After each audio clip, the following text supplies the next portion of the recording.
Assalamualaikum warahmatullahi wabarakatuh. How are you today, anak-anak Bapak? Insya Allah amazing ya. Baik, lama sudah tidak bertemu. Selamat dulu Pak Rahmat ucapkan kepada kalian semua, abang kakak yang sudah naik di kelas 6. Di kelas 6 ini kalian belajar SBDP-nya dengan Pak Rahmat. Spesial lah. Sebelum tamat harus belajar dulu dengan kepala sekolah.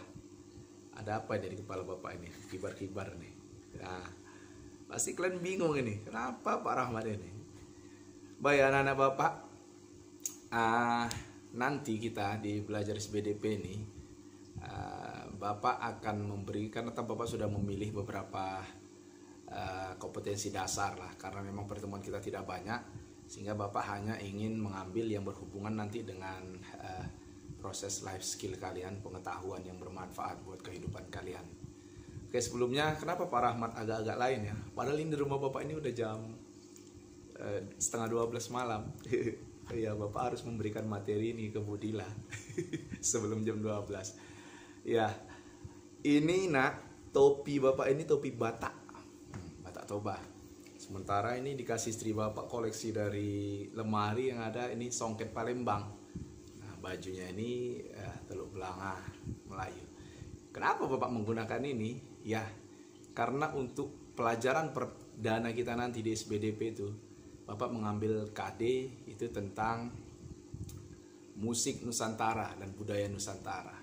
Nah, sekarang Bapak mau tanya nih, kalian sayang nggak sama ayah sama bundanya? Oh, sayang, jawabnya sayang. Ya. Ingat nak, ada kata pepatah, tak kenal maka tak sayang. Jadi kalau jangan ngaku-ngaku sayang aja kalau nggak kenal. Kenalnya gimana Pak? Tahu nama ayah bunda? Itu biasa. Orang yang nggak sayang juga bisa tahu nama ayah dan bunda kita. Tapi seberapa kenal kalian terhadap orang tua kalian? Asal usul budayanya, kakek nenek. Terus kenapa misalnya yang sekarang bermarga Siregar dia dapat Siregar? Nah, kenapa dia nanti yang memang orang Batak berbeda dengan orang Karo gitu ya? Ada nande-nande, ada inang-inang, kan gitu. Nah, di pelajaran SBDP ini Bapak mau mengupas itu sedikit nanti. Jadi secara tidak langsung kalian itu harus tahu nak budaya kita.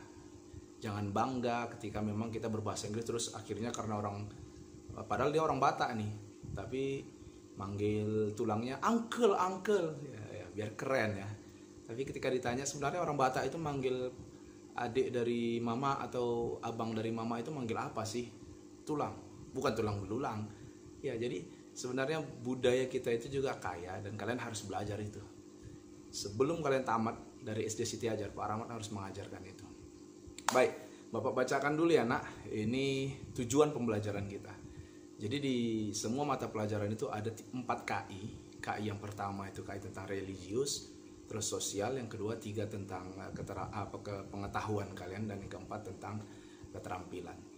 Jadi kalau Bapak ambil ini KI 1 itu, KD-nya itu hanya satu, mengapresiasi karya seni sebagai anugerah Allah dan memiliki rasa bangga terhadap tanah air. Sehingga kalian tahu bahwa itu anugerah Allah dan kalian bangga sebagai orang Indonesia. Sementara di KI 2 itu nanti Bapak pilihkan, itu kalian bagaimana menunjukkan rasa percaya diri dalam mengolah karya seni. Nanti di akhir produk kita itu, kalian harus bisa menyanyikan lagu daerah dari salah satu orang tua kalian, terserah dipilih, dan itu dengan iringan sederhana. Nanti kita ada materi di pertemuan selanjutnya juga tentang bagaimana pola jarak irama, pola jarak nada, pola irama, iringan musik dan lain sebagainya, juga memainkan alat musik sederhana. Baik, untuk tugas yang pertama ini anak-anak Bapak, tadi tak kenal maka tak sayang.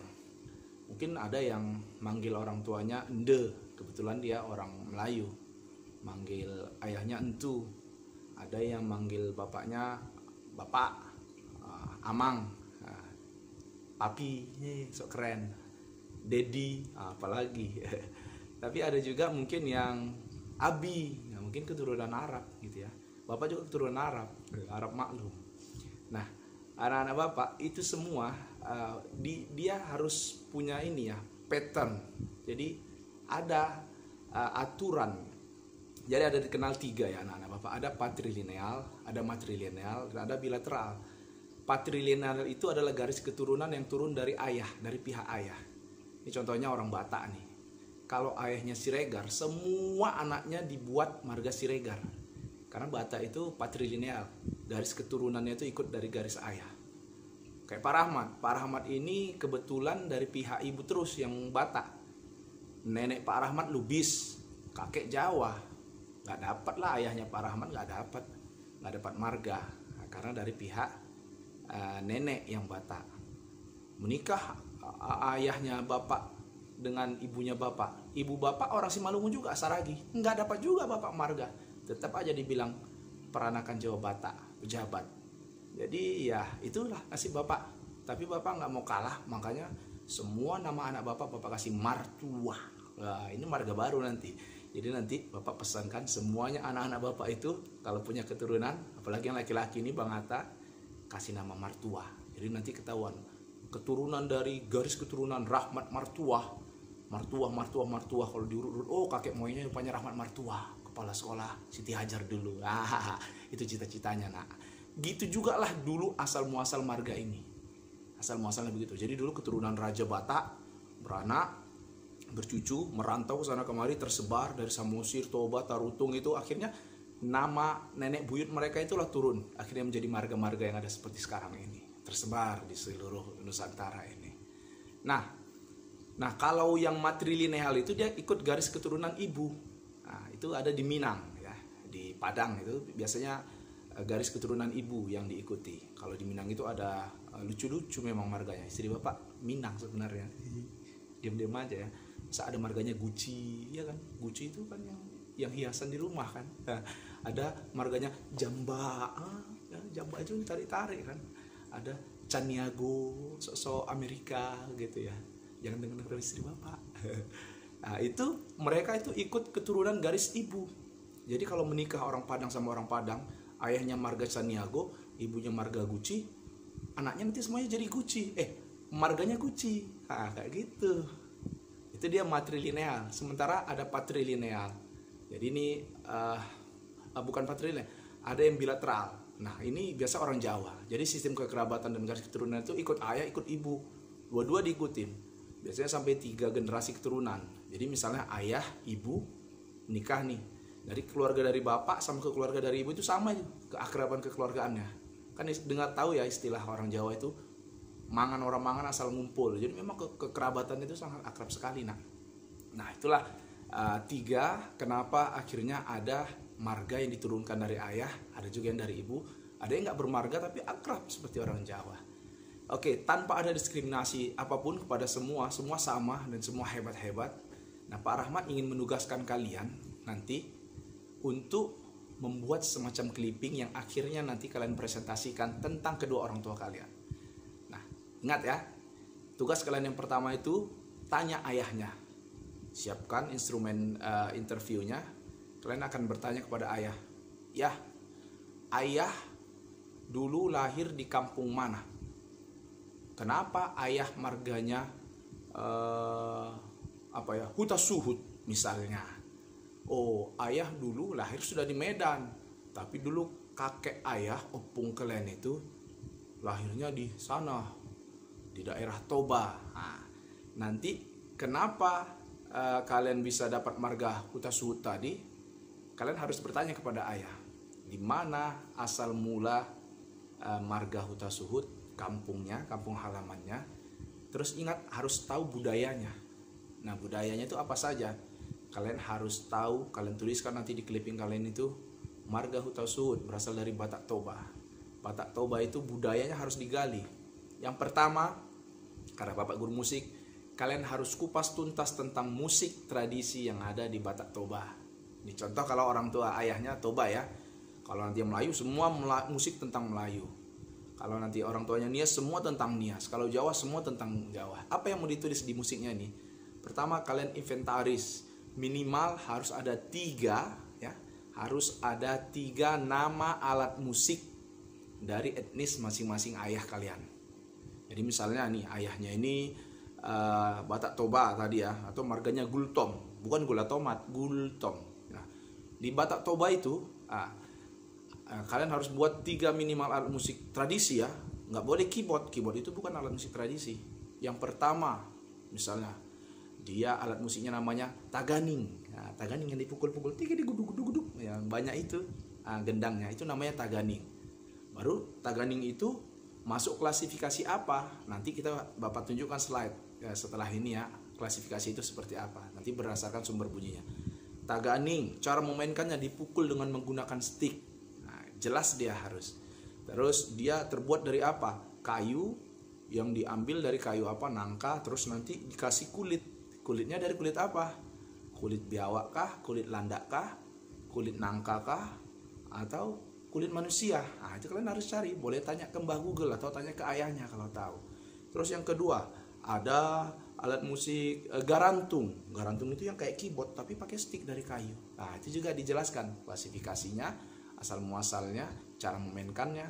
Dan yang terakhir misalnya kalau dari Batak Toba kalian sarune. Nah, sarune yang disebut ini. Sarune. Wah, itu dari tanduk. Tanduk apa? Tanduk kerbau. Terus kayunya dari kayu apa? Cara memainkannya seperti apa?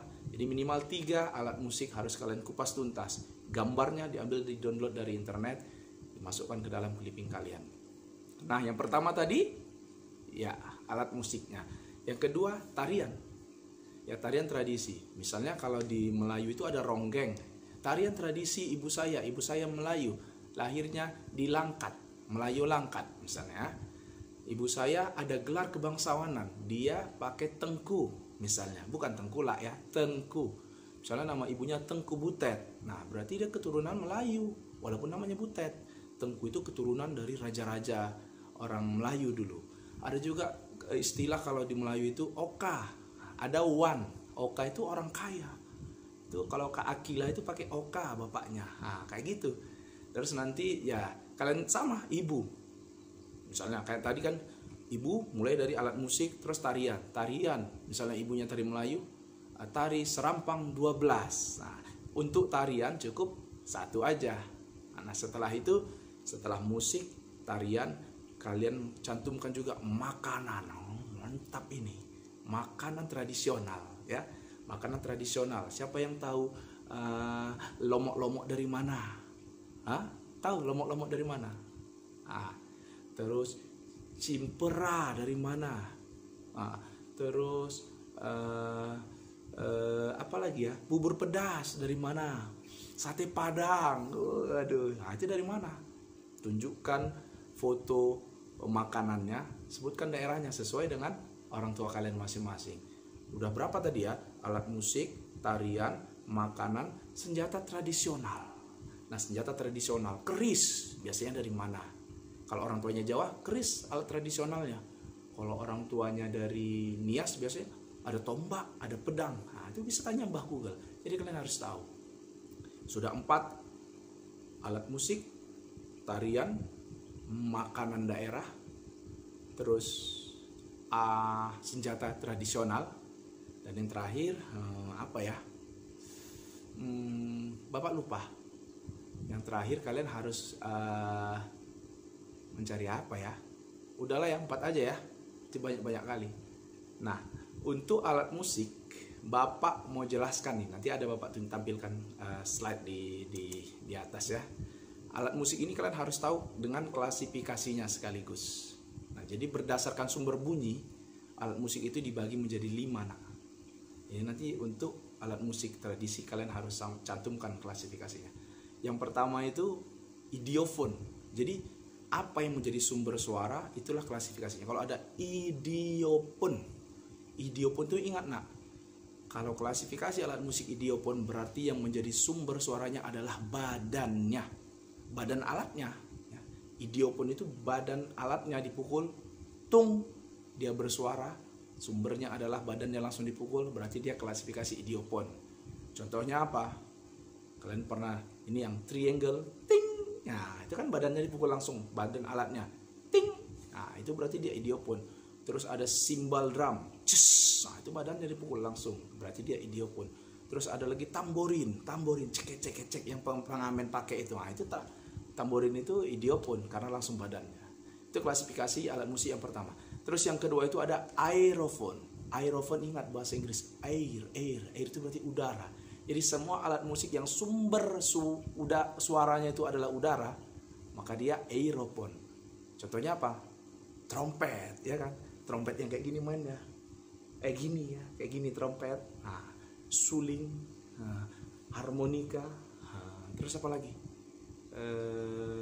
Yang dimainkan Squidward apa? Klarinet. Klarinet itu dia aerophone. Ingat, yang pertama idiophone, badannya menghasilkan suara. Yang kedua aerophone, udara yang menghasilkan suara. Yang ketiga chordophone. Ingat, kalau chordophone itu apa? Chordophone itu yang menghasilkan suaranya adalah tali atau senar. Jadi semua alat musik yang talinya yang dibunyikan, digetarkan, ditarik atau jadi bersuara, maka dia masuk klasifikasi chordophone. Contohnya apa? Ya gitar, biola, kan talinya tuh yang bersuara. Kalian kalau piano klasik apa itu coba? Nah, piano klasik itu juga termasuk chordophone. Kan pernah nonton Tom and Jerry nggak? Tom and Jerry itu kalau lari-lari kejar-kejaran masuk ke dalam piano, nah di dalam itu ada tali-tali gini. Nah kalau orang tuh lawan ada kayak palu-palu mukul dung. Jadi sebenarnya yang menjadi sumber suaranya itu tali itu yang dipukul, digetarkan. Nah makanya chordophone, ingat, semua alat musik yang sumber suaranya adalah tali. Selanjutnya, yang keempat, membranophone. Membranophone itu kalau sumber suaranya itu membran atau kulit, kayak drum itu membran itu. Membran. Terus gendang, gordang 9. Nah, itu membranophone karena membran atau kulit yang dipukul menjadi sumber suaranya. Dan yang terakhir itu elektrophone. Yang kelima elektrophone. Elektrophone itu apa? Elektrophone itu semua alat musik yang sumber suaranya berasal dari elektrik. Nah, berarti gitar listrik ketika dia bersuara yang dicolok listrik berarti dia elektrophone. Keyboard, bass listrik. Nah, itu semuanya elektrophone. Nah, jadi nanti khusus untuk yang musik, alat musik dari tradisi ayah dan bunda kalian itu harus ada klasifikasinya. Contoh misalnya orang tuanya tadi Mandailing, Marga Nasution.